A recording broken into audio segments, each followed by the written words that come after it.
Hey, what's going on, guys? James here, bringing you another YouTube video, and this one's going to be another episode of my DPW Fire Reviews. It's going to be episode 4, which I can say right away was a really good show. It was the longest that they put on, just under an hour. And yeah, it was really good, but before we get into Fire episode 4, I'm going to quickly talk about the very first episode, DPW Spark. It was a one-match show, and that was between AEW's Matt Lee, of course, one half of 2.0, and he was facing Jakob Hammermeyer, a former Chikara wrestler. I'm not familiar with either guy, to be completely honest, but based on the description of the video, I learned that Jakob is a North Carolina native.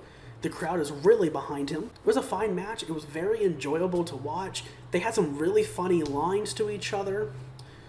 They brawled on the outside a bit, slamming each other's faces into the merch table. Yeah, that was the first time that's ever been done in DPW, to my knowledge.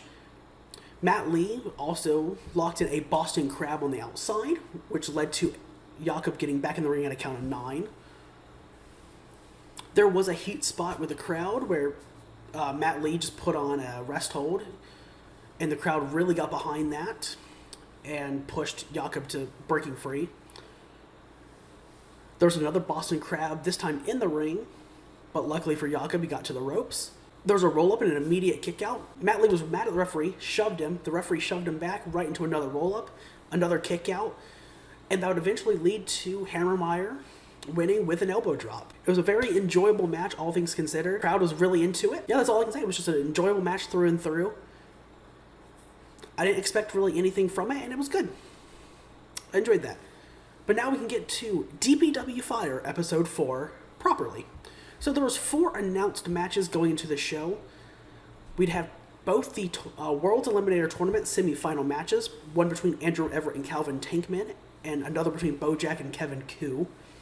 We'd have the very first ever DPW Battle Royal, which is done in the Royal Rumble style, which I love because I prefer that style to everyone just being in the ring and throwing each other over the top. And then there would be a women's match between KZT and Rachel Rose, both women who won in previous episodes of Fire. Now, I was really surprised right at the start because they actually kicked off with Calvin Tankman and Andrew Everett.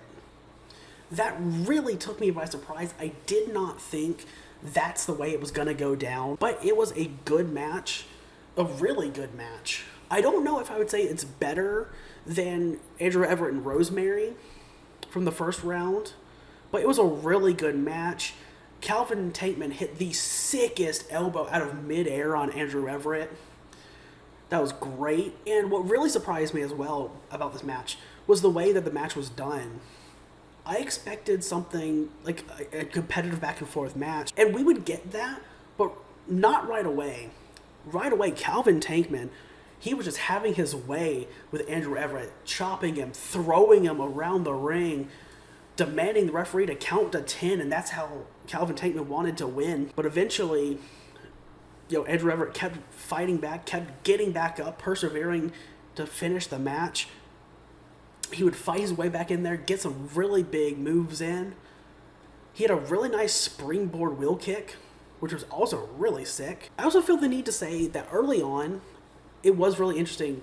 He tried to get back in it and hit one of his big shots right away. He tried to hit one of his big shots right away, the second rope shooting star press.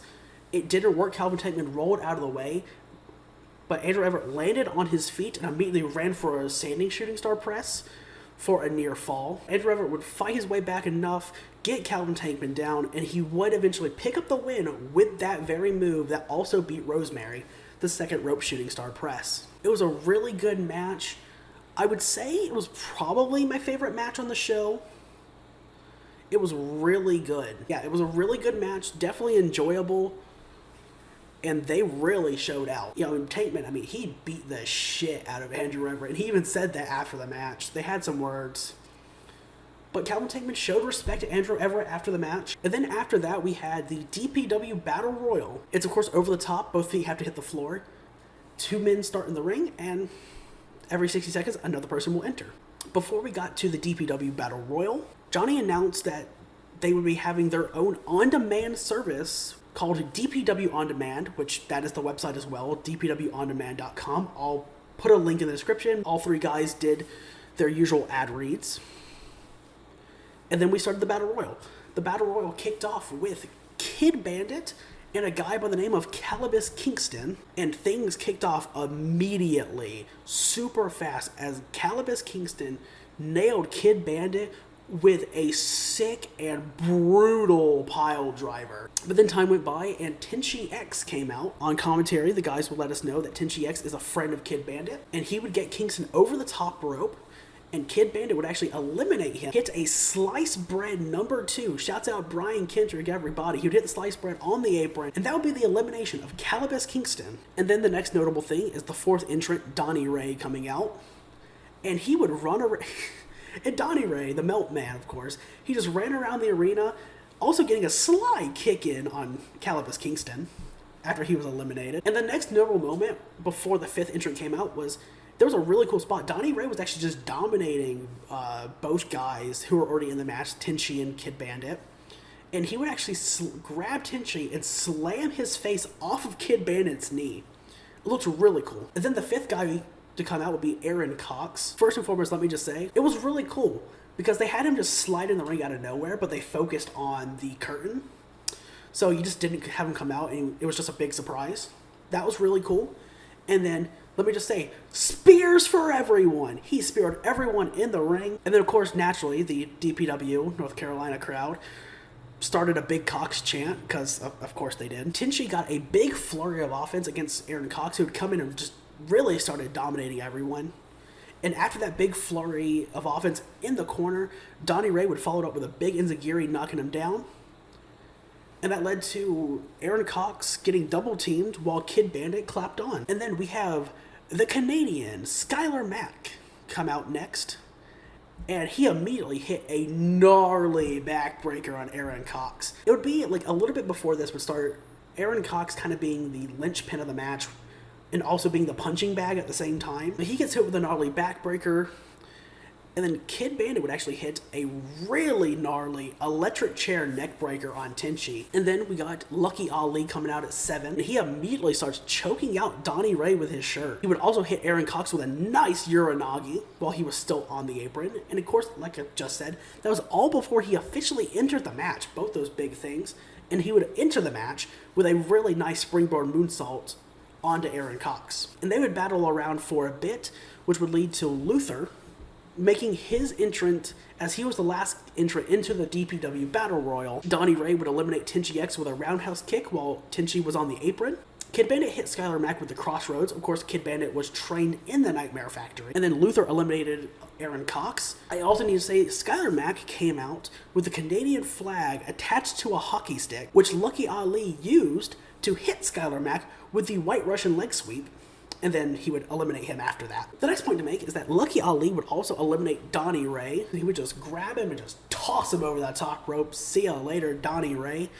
Lucky Ali would also be distracted by Donnie Ray, which would allow Kid Bandit to hit him with a stunner, and that would lead to his elimination. And would also lead to Donnie Ray and Lucky Ali brawling on the outside. And then it was just Kid Bandit and Luther, the last two. Kid Bandit would stun Luther, trying to knock him off his feet, but eventually Luther would catch Kid out of the air with a bicycle kick. It would eventually powerbomb Kid Bandit onto a sea of referees, Lucky Ali and Donnie Ray, who had all gathered together because of the brawl that they were having. And of course that would mean Luther won, but he would tell people to get Kid Bandit back in the ring, and he said that Kid Bandit is the future of the industry.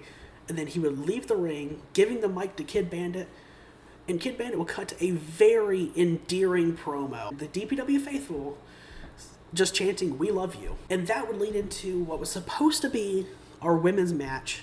As KZT was making her way to the ring, she was attacked by Rachel Rose, who would immediately hit her finish, of course, to bend the knee, right on the outside, on the deadlock green. And she would just cut a scathing heel promo saying that she's the best and that everyone would bend the knee. And safe to say, the match never happened then, which then led us into our main event. Bojack versus Kevin Kuh. This match was interesting. It was good. We saw really good things from both guys. Kevin Kuh was doing his damn thing with the submissions and the working of the limbs, and it was really cool. I do think this match The ending, I do think the ending of this match kind of came out of nowhere, honestly. I really do. It's fine. It still felt like a more natural conclusion, but it did feel a little out of nowhere. After all the damage Kevin Kuh had done to the legs of Bojack, Bojack would grab Kevin Kuh, try to go for a powerbomb, but he had to quickly drop him because of the damage to the legs. And then he would forcefully hoist him up, quickly slam him back down for a sit-out powerbomb, which would lead to his win. And Kevin Kuh, despite being really the only definite heel in the World's Eliminator Tournament, he showed respect to Bojack, saying he's really fucking good. And that meant it would be Bojack versus Andrew Everett at You Already Know in the main event for the world title on the line. And of course, Andrew Everett would come out. They would have their own little stare down, just hyping up themselves and each other, and leading us nicely into You Already Know on January 8th. And that's really all I can say. It was a gnarly show. And by the end, Pulse would also run through the entire You Already Know card. It's a large card, all things considered. There's one match we know that is either going to be altered and or called off, which was supposed to be Alex Colon versus Colby Corino in a hardcore match. As Alex Colon was around people who have, and he couldn't get a test to confirm whether or not he had it quick enough. So, for everyone's safety, he pulled out of the show. Which stinks, but, again, everyone's safety comes first. We all know that. So, I don't know, and again, DPW hasn't said much outside of Alex Colon can't make the show. So, we don't know as of right now if the match will be canceled or if they'll find someone to fill in for him on the show. We'll have to wait and see on that one. And I'm not going to run through the entire card. If you want to, it's literally at the very end of Fire Episode 4. You can check that out. I think the best match on the show was Andrew Everett and Kelvin Tankman. Not to say that, again, the other matches weren't good, but one's a Battle Royal, and Battle Royals are always enjoyable or always fun. But it's still a Battle Royal. And Bojack and Kevin Kuh was good, but I do think the finish was a little, not underwhelming, but again, it just came out of nowhere a little bit. Yeah, Andrew Everett and Kelvin Tankman, I think, put on the match of the show. And it's funny, I said that episode 1 I got really into. I thought it was a great show, and again, they reignited my love of pro wrestling. Then I thought episode 2 was a step down from the first episode, and then I absolutely loved episode 3, and now I think episode 4 was even better than episode 3.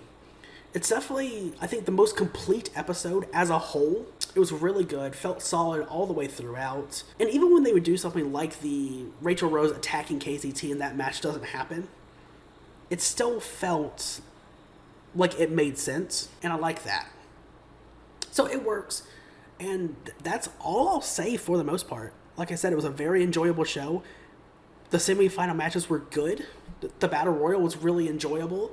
And Luther, I really respect the hell out of the fact that, he's been in the business for a while, that, but I respect the hell out of, he let this, new kid in the industry, Kid Bandit, he let Kid Bandit get the shine at the end, even though Luther won. I really appreciate that. I respect the hell out of him for it, so that was cool. Would I have liked to see the women's match? Yes, but that match has been confirmed to be happening at You Already Know after the attack. So we'll get to see it anyway. And again, Bojack and Kevin Kuh, I do think the ending came out of nowhere just a little bit, but it was still a good match, and it'll be cool to see the different styles between Andrew Everett and Bojack in the finals. So yeah, that's really cool. It was a gnarly show. I think the best one so far, absolutely. And I can't wait to see You Already Know. And for anyone wondering, I do plan on doing a review of You Already Know.